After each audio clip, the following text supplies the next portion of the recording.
täna tutvustame siis oma kallima naise ülistamise rituaali,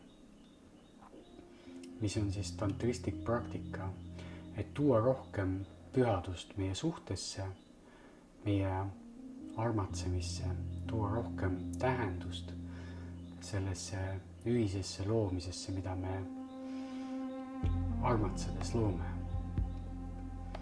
Ja selleks me kõigepealt teeme teineteisele namaste kummarduse ning loome enda ümber sellise armastuse ruumi. Toome käed ülesse, loome sellise kera meie ümber, toome käed kokku namasteesse ja teeme teineteisele kummarduse.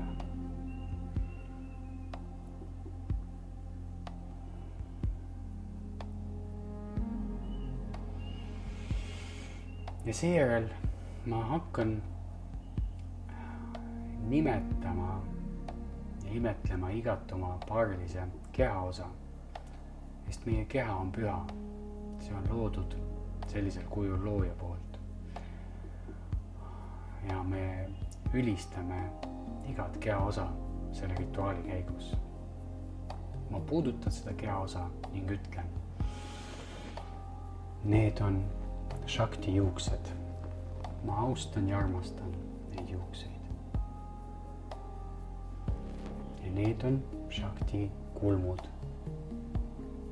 Ma austan ja armastan neid kulmusid. Need on Shakti kõrvad.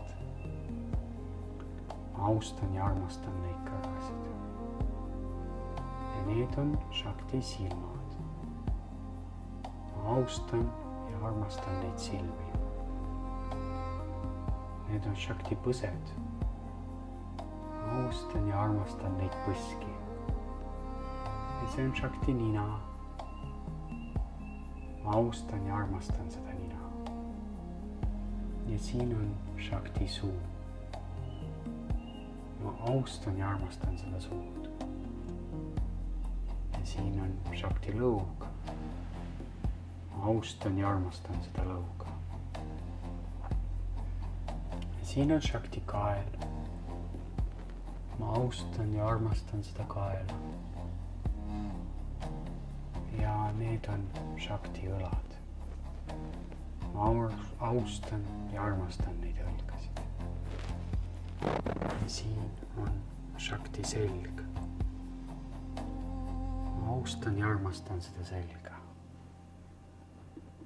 Ja need on Shakti käed. Ma austan ja armastan neid käsi. Siin on Shakti sõrmed. Ma austan ja armastan neid sõrmi.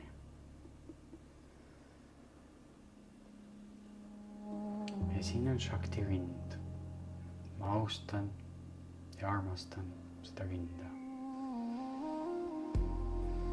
Ja need on Shakti rinnad. Ma austan ja armastan neid rindasid. Siin on Shakti kõht. Ma austan ja armastan seda kõhtu. Ja siin on Shakti tagumik. Ma austan ja armastan seda tagumikku. Ja siin on Shakti joni. Ma austan ja armastan seda jonit. Need on Shakti reied. Ma austan ja armastan neid reisi. Siin on Shakti põlved. Ma austan ja armastan neid põlvesid. Ja need on Shakti jalad. Ma austan ja armastan neid jalgu. Ja siin on Shakti varbad. Ma austan ja armastan kõiki neid varbaid. Ja lõpetuseks tee kummardus sellele Shaktile oma partneri kehastuses, austamaks ja armastamaks Shaktit oma elus. Ja selline on siis oma paarilise ülistamise praktika, mis toob pühadust teie suhtesse.